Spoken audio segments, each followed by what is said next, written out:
Hey friends, welcome to the Raising Boys and Girls podcast. I'm Sissy Goff. And I'm David Thomas. And I'm Melissa Trevathan. And we're so glad you joined us for this conversation. Let's dive in.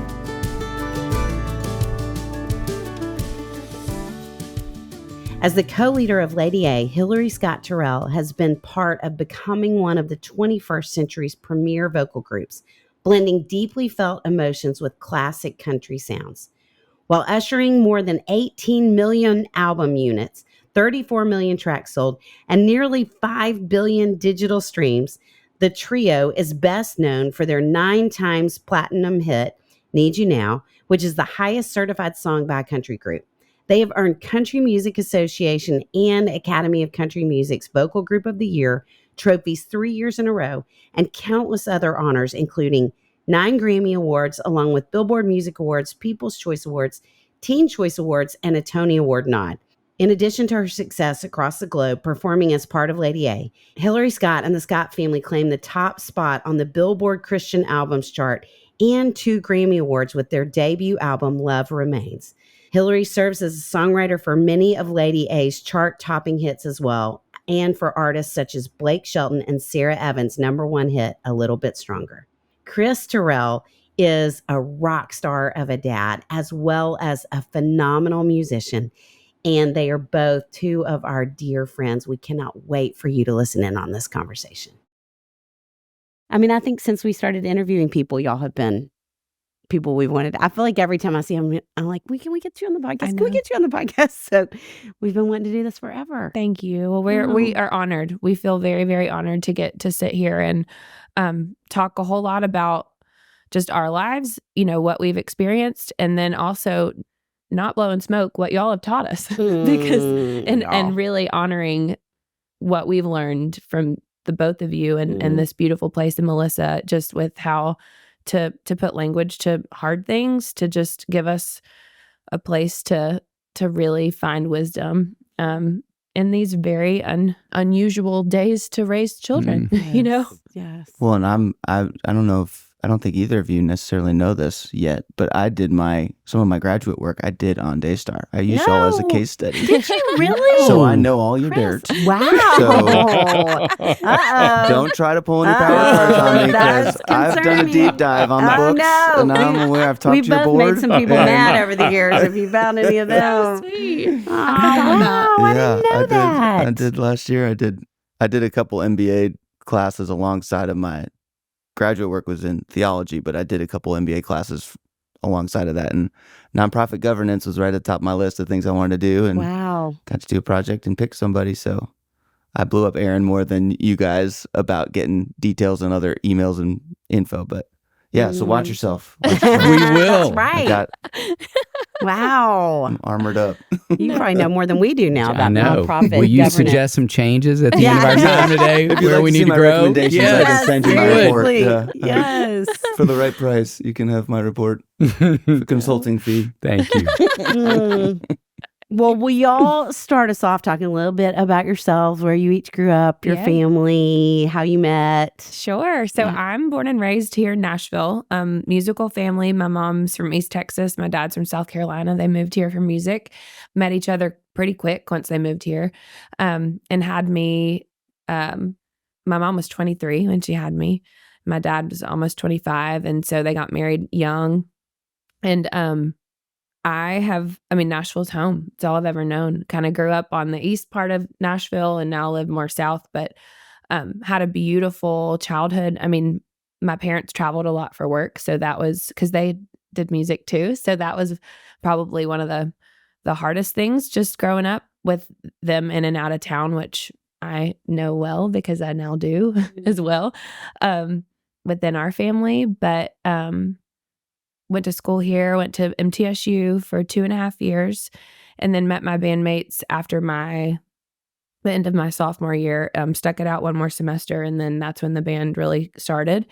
So I went off and started touring around, and it's 18 years this summer that we have been a band. Wow. Yeah, well, reading your bio, I was astounded. I mean, it's so fun to know y'all as friends and not know all of that. No. I mean, you could have scraped me off the floor Oh reading my all gosh. the accolades and awards and number ones and all the things.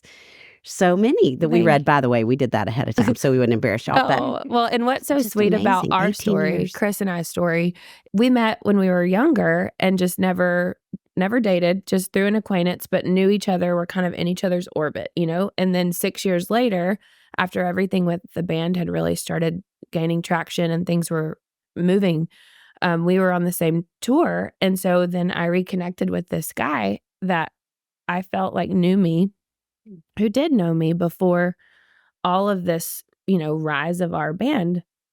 And so I felt God's kindness so much in that because, I was 23, 24, trying to navigate a career that was bigger than I could have ever imagined, quicker than I could have ever imagined, and wanting to find my soulmate, the man that God had created for me. And there's a whole lot of like trust, concerns about like, well, what are your intent, with previous relationships or just thinking about finding someone to commit to. And he was just this very solid, steady, unbelievable heart and friend next to me on tour for a whole summer tour. And that's really when we started dating in 2010. Yeah, we basically, we started dating when I got hired as their sub drummer. So I was dating the boss, trying to be professional, which was real uncomfortable for a 9. I was like, Enneagram 9, I don't want to be misinterpreted. Like, I'm just here to be professional. I'm not trying, Yeah. You did it well. It was beautiful. It was I warned her when I got to know her band guys on that initial tour, and their drummer asked me to sub for him while they were having their first kid. And so I told her, I'm like, okay, I'm going to do this couple weeks subbing for you guys. And when we're on stage for rehearsals or practice or sound checks, shows, I'm going to lean on the side of like ignoring you almost. No, I'm not going to look at you a lot because I really don't want to be misinterpreted that I'm not going to be doing my job. I'm going to be, and she was like, great idea. Yeah. What's this? Good plan. And as soon as we get into first sound check I'm looking away from her, she's trying to get eye contact with me. And I'm like, I'm doing everything I can to look elsewhere. Like, hey. And she was getting so mad at me. Why are you not looking at me? I'm like, I told you this is how I'm going to play this. It was that is true. And I was a bit of a love struck brat about it. I was like, look, let's flirt. It's just not looking at me. But I will say this, the foundation that laid of just professionalism and trust within our band dynamic. When we got engaged, we were looking to transition a new drummer into our band, and my bandmates looked at me and were like, well, let's hire Chris. And I really, truly believe, along with his unbelievable ability to play, to do the craft of drumming, the way that he handled, that is what I really feel like brought them around. And I'll be honest too, and I don't know if I've ever really said this out loud in this way, but like, it was such a gift to me. I wasn't the smitten new fiance coming and going, will you hire my fiance to play so we can tour together and travel around the world and do all the da-da-da. It was, they brought him to me as a candidate, and I was so grateful. I mean, I remember just getting tears in my eyes and being so grateful and knowing that you got this job because you were an incredible drummer and because you showed incredible professionalism, and it had nothing to do with truly the fact that we were engaged. Yeah, it was a sweet transition because I got to show them what I do for a month or two, and then for the next year I was playing with other people and doing other stuff. We were starting to date more seriously, but I wasn't in there. I didn't just stay there. I had my own stuff going on, so it was a sweet It unfolded very smoothly and naturally, organically. Did. And then 7 years he played drums for us. So we got married, had Isley. And then when we found out we were pregnant with the twins, he goes, well, I don't think I can keep doing this and us raise our family the way we really want to raise our family. And I am 100% at peace with going home and being a stay-at-home dad. And so that's been 6 years. Yeah, I feel like I had a lot of peace in my spirit the few months leading up to that. It was in that 7th year. I was like, yeah, Holy Spirit just was like, you've done what I need you to do here. I was like, okay, yeah, I feel like and then within a few months we found out we were pregnant with twins, and it was like, oh, okay, yeah, there's this is the transition. Like, I could keep doing this. It's enjoyable, but I don't need to. I definitely don't. This isn't the thing. It always felt almost odd to introduce myself as a drummer. It's like, well, no, it's just one of the things. It's just kind of a current title, but it's not like calling. I think there's a difference there. Like, titles can kind of come and go and change and ebb and flow. And then there's these rooting, calling aspects of what I'm doing. Just happens to be I also hit things at night for an hour, with drumsticks. But all what I'm really doing out here is all these different deeper calling levels of relationships and team building. Walking and with people. Organizationally, So it was a sweet, very clear. As soon as we found out it was twins, if it had been just a single baby, we might have tried to keep going longer. But that was a really obvious nudge. When we saw that ultrasound, y'all, I mean, I can only imagine David, because I know as a twin father, Yes. like it. Thankfully, my mom was in the room when we had our first ultrasound, because, I mean, I don't know. I'm just thankful we had a witness. I mean, it was the wildest. And the way that she told us, she goes, well, both heartbeats are really strong. And we're like, what?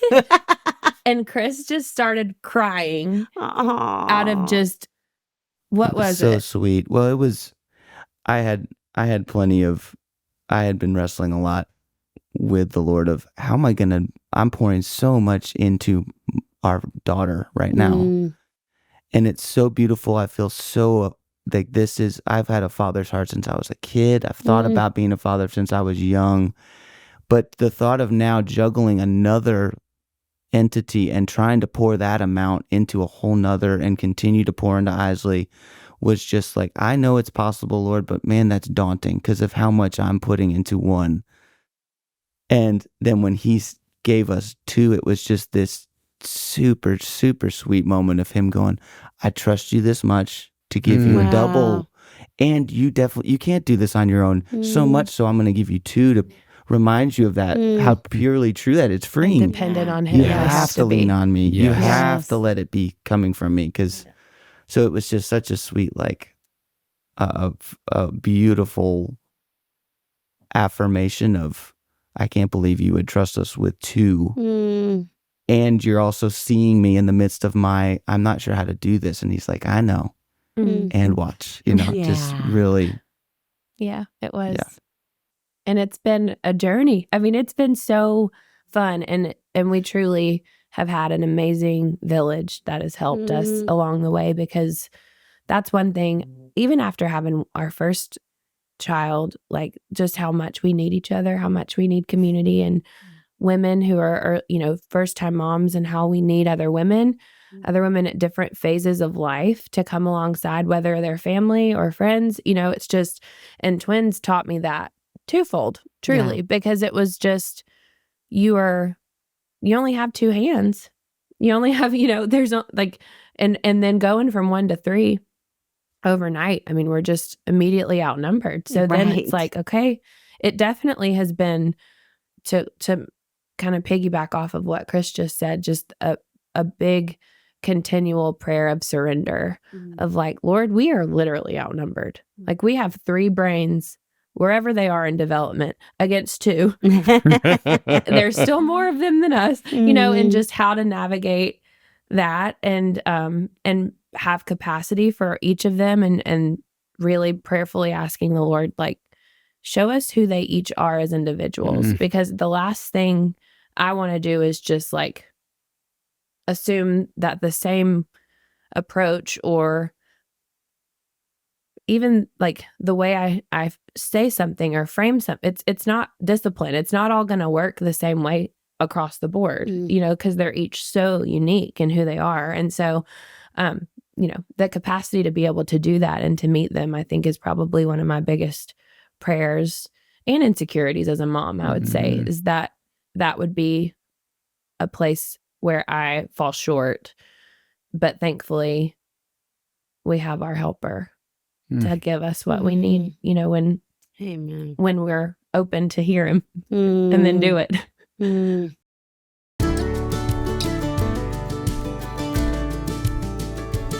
Okay, 2 of my favorite current videos are the one of Patches hanging onto your nephew's diaper as he drags her around the house. I cannot watch that one enough. What's your other favorite? Whip marching around your kitchen, shaking some bottle like he's auditioning as a drummer and singing at the top of his lungs. I love that one too. David, do you know what he's shaking? It's his Hiya Vitamins bottle. Thankfully, he and Henry now each have their own. He had a ball decorating his bottle, and now they each have one that they keep at my house. For their health and for band practice. Yes, both. Thank you, Hiya. Typical children's vitamins are basically candy in disguise, filled with 2 teaspoons of sugar, unhealthy chemicals, and other gummy junk growing kids should never eat. That's why Hiya was created, the pediatrician-approved and super-powered chewable vitamin. While most children's vitamins are filled with 5 grams of sugar and can contribute to a variety of health issues, Hiya is made with 0 sugar and 0 gummy junk. Yet, it tastes great and is perfect for picky eaters. Hiya fills in the most common gaps in modern children's diets to provide the full body nourishment our kids need with a yummy taste they love. Formulated with the help of nutritional experts, Hiya is pressed with a blend of 12 organic fruits and veggies, then supercharged with 15 essential vitamins and minerals, including vitamin D, B12, C, zinc, folate, and many others to help support immunity, energy, brain function, food, concentration, teeth, bones, and more. Hiya is designed for kids of all ages and sent straight to your door so parents have one less thing to worry about. My nephews love their Hiya vitamins and the cool bottles with stickers that Hiya sent. We've worked out a special deal with Hiya for their best-selling children's vitamin. Receive 50% off your first order. To claim this deal, you must go to hiyahealth.com/RBG. This deal is not available on their regular website.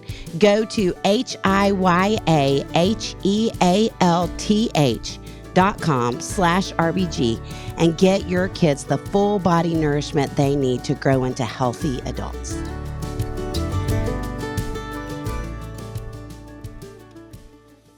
That says so much about the 2 of you as parents. Like your tears in that moment, your desire and sharing that, the intentionality of wanting to know each of your girls individually and worrying you couldn't know enough of each of them. Like just feels like such a picture of who I've experienced you to be as people and parents. Thank you. And in telling that beautiful story, you previewed a little of that transition from being on the road to being at home. And we wanted to ask you more, just what does life look like in this season for you as a student and as a father? Yeah, well, I'm officially graduated You as are. of December. So Congratulations! We did. Hip, hip, hooray. We did a little graduation ceremony where Isley handed him his diploma, No.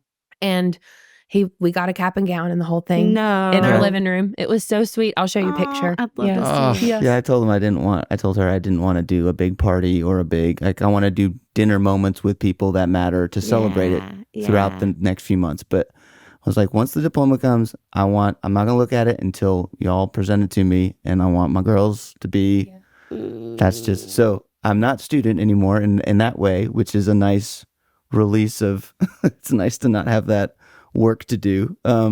Every night on the couch, we sit down after our kids are in bed, and most nights I feel like you look over at me and you're like, I don't have schoolwork to do. This is amazing. So freeing. But I have to brag on him because 2.5 years he completed his master's. Wow. 4.0. Wow. Incredible student. Way I mean, go, Chris. most of the papers he wrote, when I tried to read them, I was like, I need a dictionary right next to me to be able to understand, and a Bible and a theology book, all these things. But you were able to be present for our family I mean, it is only the favor of the Lord and your obedience to walking that out that nothing fell through the cracks. Like your ability to just stay present with us and also work so diligently on your work and do it with excellence. It was like, I don't know how he did it. I really don't. I mean, well, that's very generous and kind, because I definitely, she dealt with the hardest parts of me through all of that. So that's it wasn't that hard. I think if there's one thing that whole process brought to the surface, I knew I wasn't going into. I did my master's in theology. It basically is a seminary degree, but I did it with some MBA stuff on the side, so it was kind of a joint, such a cool combo. Yeah. Yes. But it taught me. I knew I wasn't going into seminary like most of the other people in that program. Most are either 40, 50, 60-year-old pastors coming back in, or they're 20-year-olds coming out of their undergrad into. And so I'm this late 30s going neither. I'm not trying to start my own ministry formally. I'm not starting my own church. I'm also not in leading my own church right now. I'm in much more of an industry, a business world. So I had a different angle, and I knew I'm not going to be going about this exactly the same as most of the people in this, but I felt like that was where the Lord wanted me to jump in. And so immediately the work was hard and a lot, but it was a lot more of he started to really quickly fine tune me personally. And it was another tier of deconstruction of self kind of moments of like, oh, like I'm really not patient with people like I want to be. And he would keep so patiently being like, you're going to have to deal with people when you get out of this degree, and you're getting really frustrated with people. And like, that's still part of life when you get done here. So, so it was a lot of that, like, oh, you're right. Like, why am I getting, so it was that kind of, that impatience that, who was it? It was a wise theologian. I think it was St. John of the Cross, who described pride as like an impatience with the faults of others. And that's like a big squirmy thing that painful he to was hear. bringing to me. Yes, it is. Oof. Like that's what he was bringing to me. Like I was also learning, and the books are great, but I also, I have been reading those books, and I'll continue to read those books. So it wasn't just the head knowledge that I was gleaning. He was really, Holy Spirit was like, we need to sift through some more things in here, son. Like there's more that you've done some good work, but there's a lot more to be done. So isn't that so true of just when you feel God pulling you into something and you have this idea of what you think it's going to look like, and then you get into it and you're like, oh, there was so much more, so many different things that this is bringing up in me that are becoming difficult for me, or maybe it's the opposite, or you feel like you're thriving in them, but it just never quite looks exactly like you think it's going to. But you did it. It was a good process. But so that is checked off the docket now. And this has kind of been a year where we get to really just explore what God is building in us, and we're getting to kind of dream and create together more, and really just hold space for let's exhale before we just start chasing. Neither of us want to be chasing. I especially have been playing a long ball game, been off the road, not working for 6 years now. And I've not been sitting still, and, I've been doing a lot of hidden work. Yeah, And I'm not changing that. And the degree was not to go sprint into something or to get hired to do. It was going to be a part of that, but it was more so just being obedient, that get this out of the way so we can go do something else. There's more to be done. I need you to get this checked off the list. Yeah. So I feel like it's been like this year, and even kind of the months leading up to it have been about attuning to, for me, I'll speak for myself, attuning to my husband and my children, and also abiding in Jesus, abiding in him. And I feel like that really does translate to our family, like where we are in this season is just wanting to be dependent and listening to his prompting, listening to his voice, and where he wants to take us, and all the while our family being our first and foremost priority, because it's our first ministry is under our roof. There are, our children. And so if we aren't healthy, if they aren't healthy or in pursuit of it, I think we're always in pursuit of it,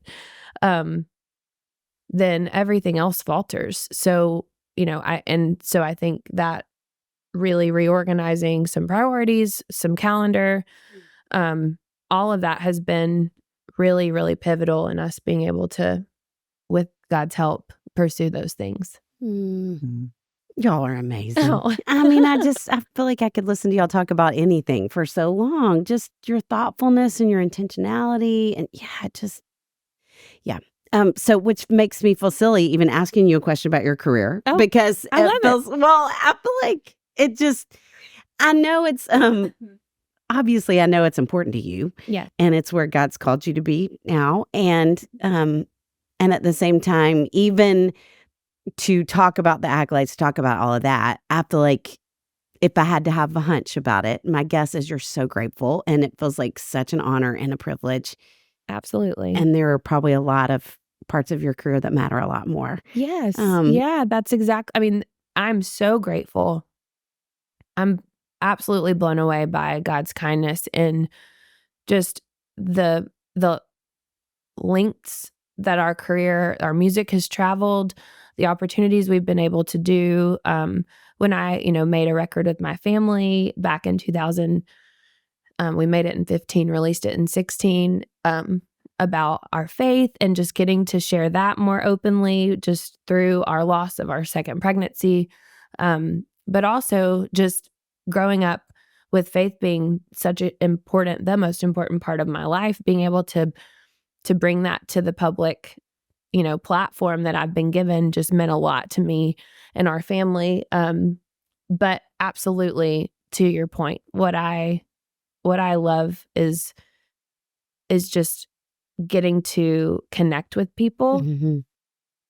That's probably my favorite part of being an artist, being a writer. I love to tell stories. I love to hear people's stories. But I really love getting to know people. And whether that's on a stage to thousands or whether that's one-on-one, it really is about just connecting with people and entering into those conversations and wanting them to see God's light and love in me and to share that with them. And yeah, that's kind of that's my why. Is no matter the size of the space or how many people. Mm-hmm. Do you have a career highlight that you would say? Oh, goodness. I mean, I'm sure there are a lot, but they hired this really cute drummer. Yeah, that we did I that. would say. About 10, 11 years ago. That was probably it was peak a big moment highlight. for you. Yeah. I would say, gosh, it's hard to pick one. I feel like there have been highlights that mean different things. Mm-hmm. I think some of the highlights, at least where Lady A is concerned, have been wrestling and having really hard but beautiful conversations that no one would ever know about that have led to more trust and deeper friendship and more, transparency that have brought us to a healthy place. But I think the most public facing one would have to be, winning a Grammy as a country artist, country writer that is Song of the Year in an all genre category.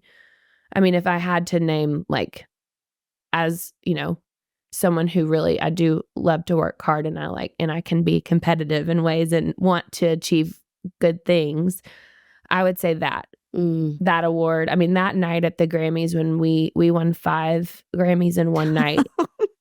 And it was impossible. I would love to know from a neurological standpoint in y'all's seats, how I still, however many years later, can't process it. It was just beyond what I could really humanly process.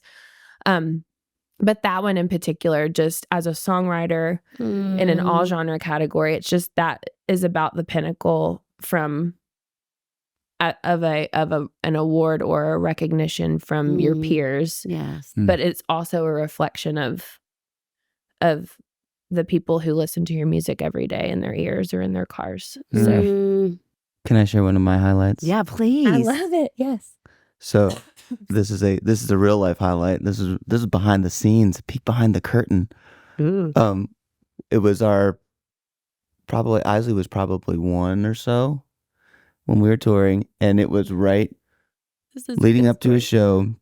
We had our nanny traveling with us, KK, and she came in as we were backstage about to get, band was getting ready. I was eared up, so our in-ear monitors, like we meet backstage and get our in-ears on. And as I'm putting my pack on with my ears, she comes walking past, and I just check in like, "Hey, is Isley good?" She's like, "Yeah, she's great. She just had a really big poop, and I got her cleaned and changed, and it's all good." And I was like, "Okay, great." And then I looked back and I went, "Wait, where did you put the diaper?" She went, "Oh, I just tossed it in the trash." And I'm like, "Which trash?" She said, "The one on the bus." And I went, "Oh no, on a bus.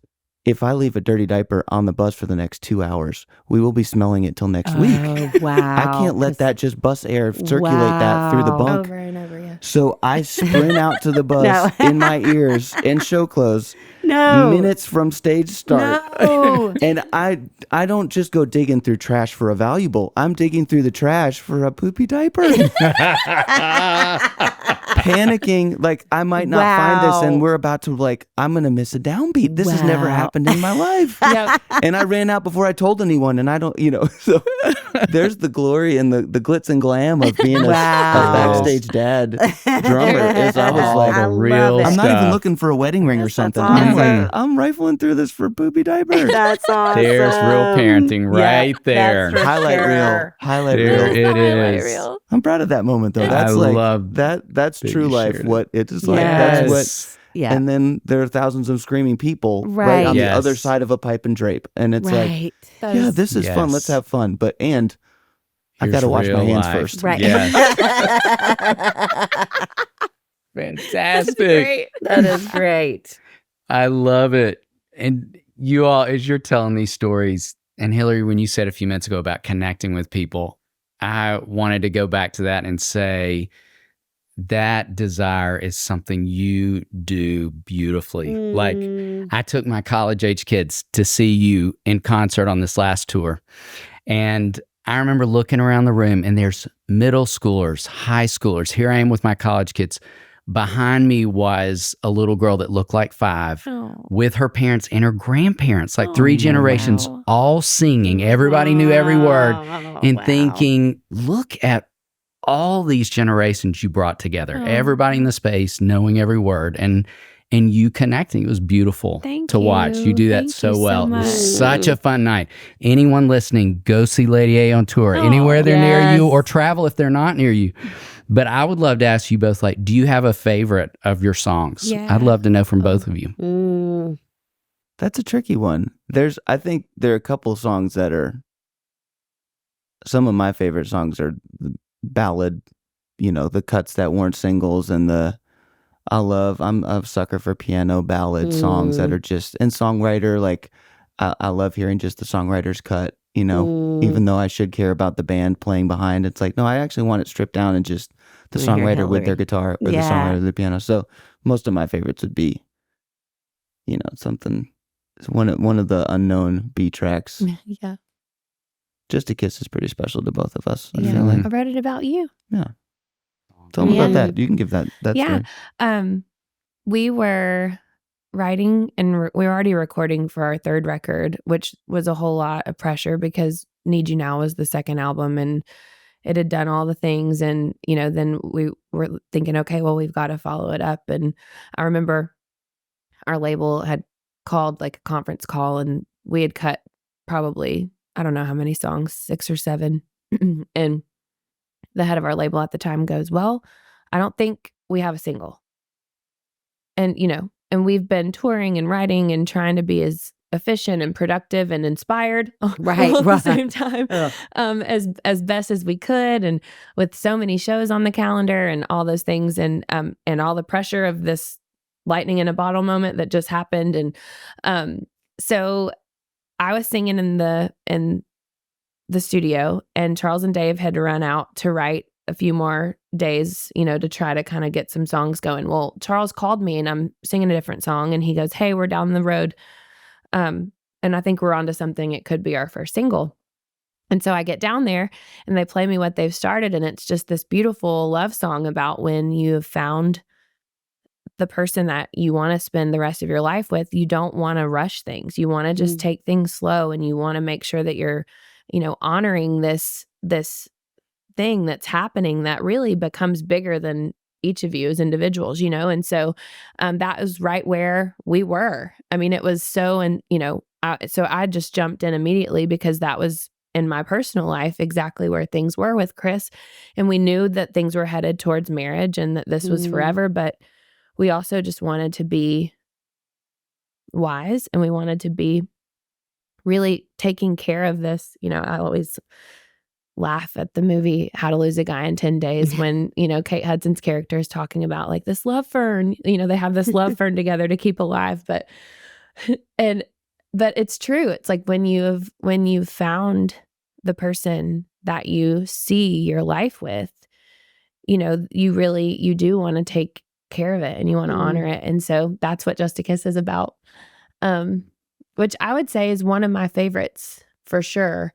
The one that was coming up for me to say is my favorite, which he's a really close friend of Daystar, is a song that we wrote with Tom Douglas called I Run to You. And it was our first #1 at country radio, which is why it's so special. But more than that, it's just what the song is about. And it's one of those songs that as we've lived with it all these years, just the depth of meaning continues because of just life experience, things that are going on in our culture, in our world, and how much we need each other, in those moments. And so the more life I live, the more that song means to me.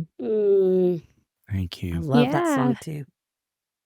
Well, I'm going to say my favorite song, but before I do, I have to say for anybody who's listening that my most embarrassing moment of my lifetime happened with you, which I think you know this already. But if you don't know that, no one would know this about me. I'm a not even mediocre guitar player. I'm a really bad guitar player.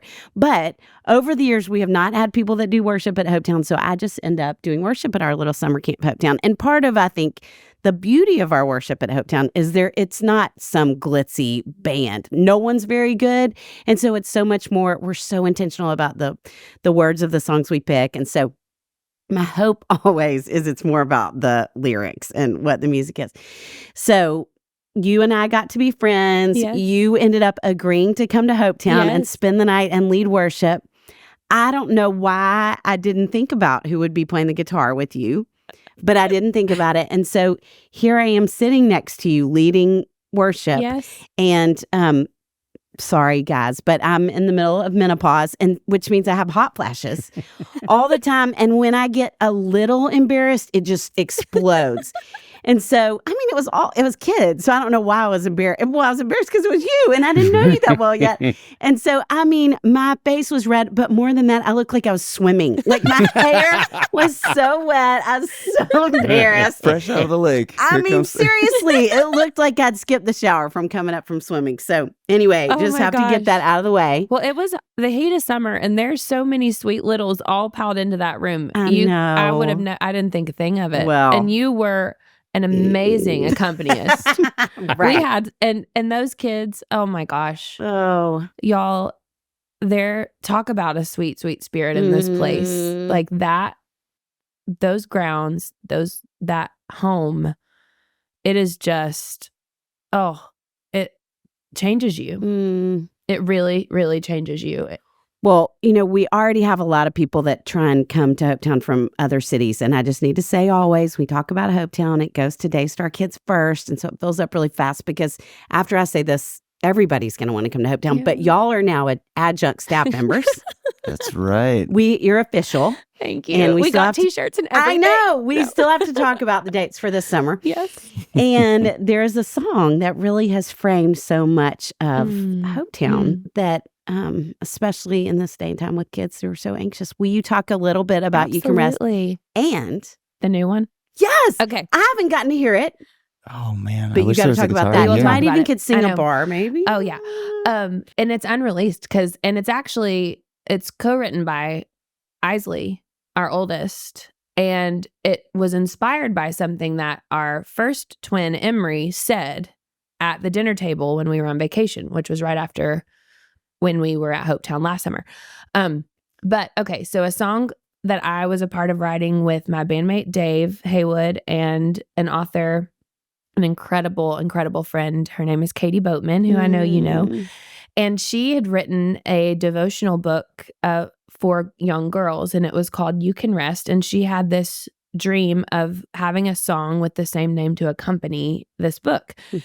And so the three of us sat in Dave's studio, and we just kind of looked through just I remember it being like the printout, you know, just the printer paper copies of what became this beautiful book. And we just started talking about God's character and the things that, and I had just had this real big pivotal moment with the Lord of just remembering like, and getting really convicted. I'm like, Lord, you are only kind. You are only good. Like, I've been putting human clothes on you. Like, forgive me. Like, beautiful way to say that. Because you are not. You you are the Alpha, you are the Omega, you are, you know, all of the things, the characteristics of God, the names of God. I just really been doing a deep dive into that in my own kind of personal quiet time. And so thinking about, you know, my little girls, thinking about how I felt as a little girl, my only sister, which this is something Sissy and I really relate to deeply. Yes. My only sister is 14 years younger than me. Yes. And so having she was kind of my baby. She was my parents' child, but she became also like my own little baby. And thinking about her now being 23 and, you know, just what are the things that we need to be reminded of, especially before we go to bed at night, of who God is. And it's that we can rest in him and that he is safe and that he never breaks his promises. You know, when I think about being those ages like my girls are now, it's like when a friend lies to you or when you tell a lie or, you know, the ways in which we can, or when mom and dad disappoint you because we're, you know, imperfect, and just all of the ways that this life is hard, to be able to have language and a melody to point to what is true. I just think, you know, that was the heart and intention of this song alongside this book. And so it really blesses me, and I know Dave and Katie too, that it resonated so much with y'all to it be a part of Hopetown. It's just so sweet. I'll never forget singing it last summer. No, 2 summers ago. 2 summers ago. And hearing these sweet first and second graders. Right? They were first and second graders. Second and third graders. Second and fourth, yeah. Yes. Hearing their little voices. First of all, I didn't know that they would already know it. But just hearing them declare these truths, it's just, it chokes me up because, you know, just thinking about how much strength and courage it will allow them to access from the Lord as they move into the next little season of their life. And as we know, you know, things, no matter how old you are, really, really hard things happen. And then these little precious hearts and minds are having to try to reconcile these really hard things and to have truth to point them to, that I need to remember to point to. It's a real gift to be able to share it and to be used that way. You know, that summer, Henry, who my oldest nephew, who adores the two of you. I love Henry so much. And I think I love y'all, the last time you were at Hopetown, you stayed in our house. Yeah. And I think Henry crawled in bed with y'all every morning. Yeah. He was a He regular. come through the little bathroom door and Sure he did. Good morning, bud. It was so sweet. Pitter-patter. Boom. And the door opens. Well, and we have daughters. And so I feel so blessed any chance I get to be around little boys, whether they're babies, toddlers, 5, you know, like it's a world that we don't live in our house every day. And so I'm just like, show me, like, tell me everything. It cracks a spot open in her heart too. There's this place in her that's like, yeah. I melt. He feels the same way. But y'all, that first summer he was 3. Yeah. And I mean, obviously couldn't read the lyrics to the song. That is the first song I ever heard him sing, just playing on his own. And I can't think of a song I would rather him anchor his little self to lyrically than You Can Rest. I mean, it just, well, yeah. Wow. I know. Thank you for sharing. Yes. Well, I didn't even think about it till we're just sitting here talking about it. But wow. Okay, but the new one. Yes. Okay. Oh, totally different vibe than You Can Rest. Because, after our time there, we realized like Light the Fire is a big hit. It's only been around for 400 years. Yes. And those kids, I love the song. If you wrote the song and listened to our podcast, it has given so much to so many kids over the years. And I would be happy to never play it again or sing it. But they want to sing it every single night. We have to sing it all the time. I remember thinking, okay, not only these lyrics are rich and it's important lyrics for them to sing, and the boys and the girls having their own parts and getting to sing it back and forth and like have their kind of, notated lines. I was like, what if we try to write a song that they can do this call and response thing? So we went down for family vacation after our time at Hopetown, and we were talking at dinner about like, I don't know. It was kind of about the beach and the sunset and the sand, and like our girls are 5, and so everything is just like, whoa, this is crazy, And it had been a while since they've been to the beach, and I just looked at Emery. I go, God knows how many fish are in the sea, and He knows how many hairs are on your head. And can you believe that? Like, you have a lot of hairs. They do. They have like 4 adult women's worth of hair on their head, and I'm like, He knows all of those things. And she just, without stopping, she goes, God's the best. She kind of like chuckled and said, God's the best. And I was like, He is. And then Isley said, that sounds like a song. And so then Chris grabs the guitar and we are sitting around the table. I mean, it's like piles of coloring books and markers, and we start writing this song. So it's just all about how He's the best. He knows how many hairs are on our head. He knows how many fish are swimming in the ocean. He knows how many stars there are in the sky. And He loves you. Yes, He loves you. And He loves me. So it's very much this, like, that age range, I think 2nd to 4th grade, and even maybe 5th and 6th will think it's fun. Because it's like, I mean, it's very much, we could do it. It's a bop. It's a bop. It'll get stuck in your head. Yeah, but it's like, God's the best, do-do-do-do-do-do, God's the best, do-do-do-do. But then the wow, y'all. It goes the bridge is I'm most proud of that. We crafted so sweet. that. That's the back and forth. And we're declaring some cool stuff in that. Yeah. Of just who they are.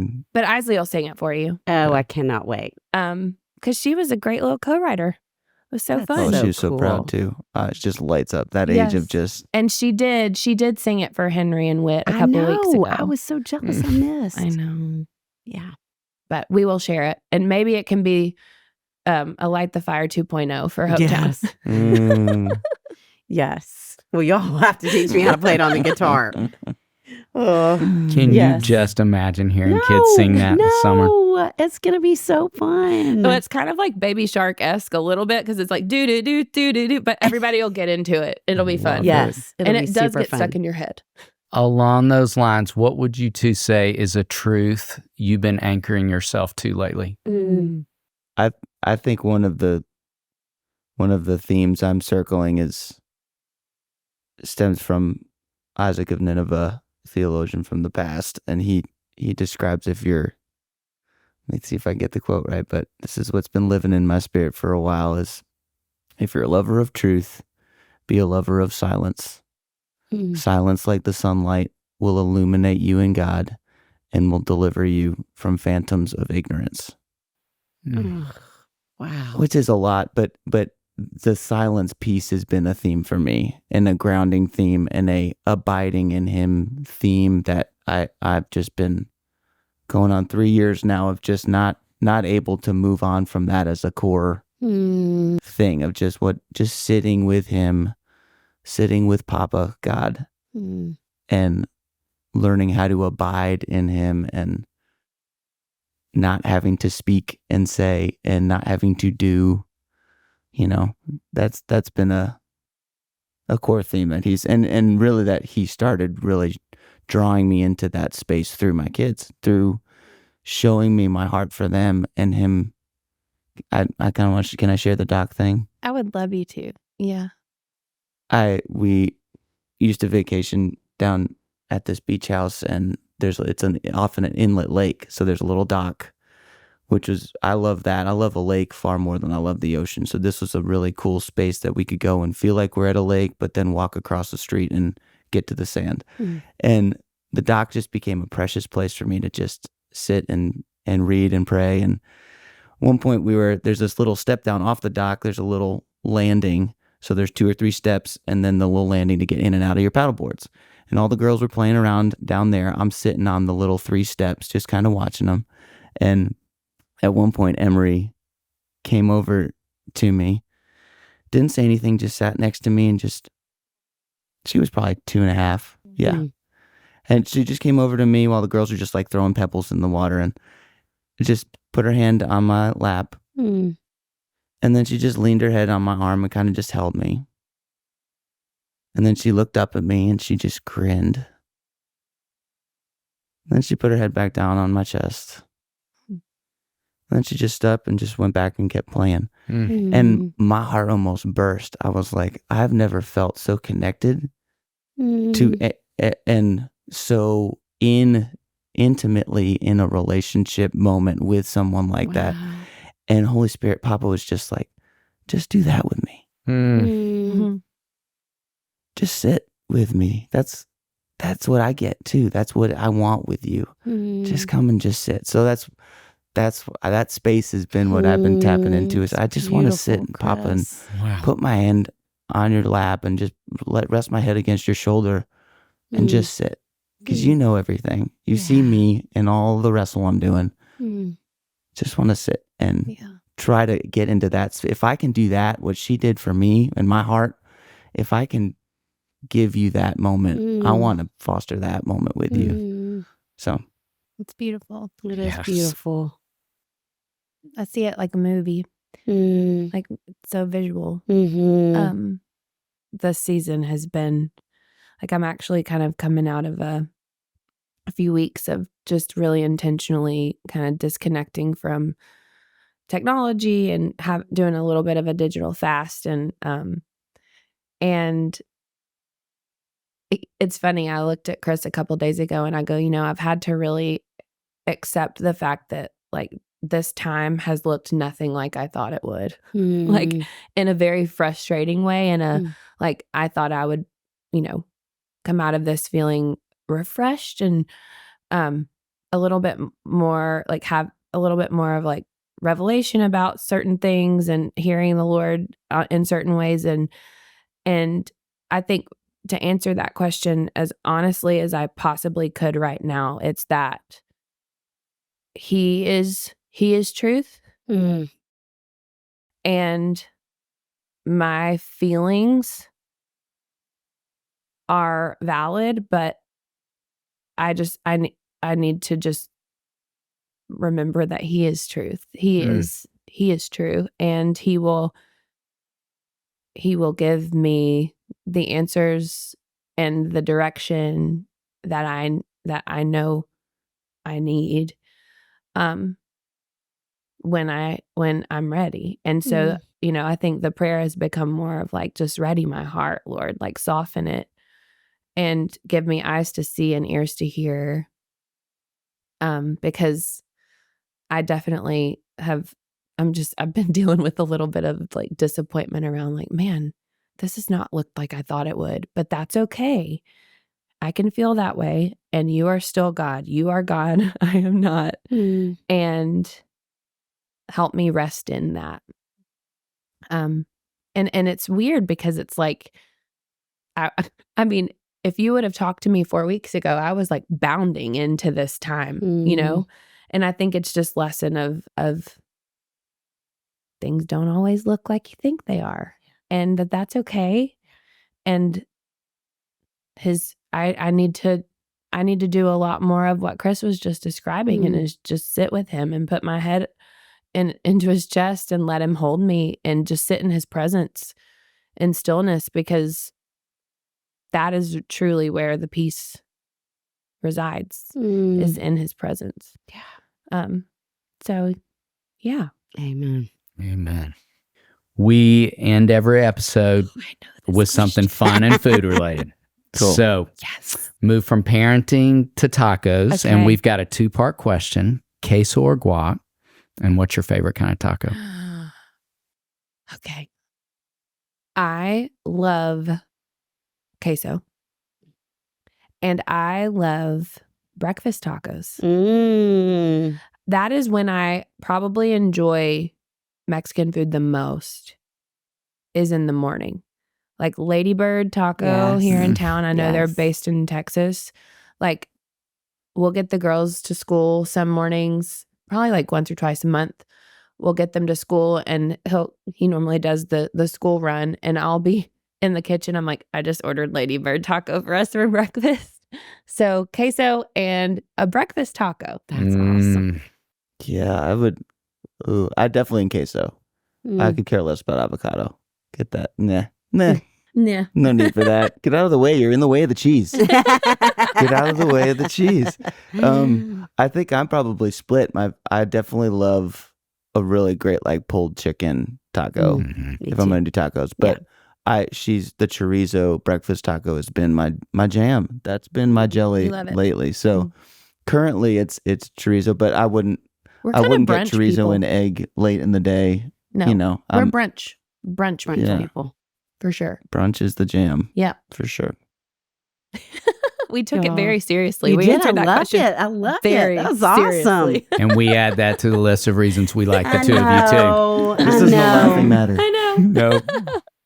Chris, I don't know if Hillary told you, I left her a message today, but David and I were talking about y'all, and I just said, I can't even imagine how wonderful the conversation's going to be. Just the depth, the heart that you both have, your wisdom. I think every encounter I've ever had with either one of you in any context, I walk away learning something and feeling like I know Jesus better for having sat with y'all. And so thank you. Oh, we love y'all so much. We love y'all so much. Thank you for helping us parent. Like, that's, we really are just such recipients of just what y'all do and how beautifully you do it and how much it just I can't imagine navigating parenthood without the two of your voices, and I'm so thankful for them, and even more thankful to call you friends. But I am just eternally grateful. Us too. David, what a team we have that we get to call friends who help make this podcast possible. Amanda Young, our operations manager. Chris Tyrrell, our engineer and producer.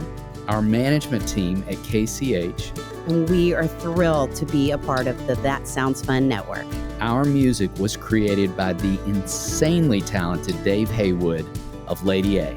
And if this podcast felt helpful to you, please consider subscribing, liking, sharing, all the things.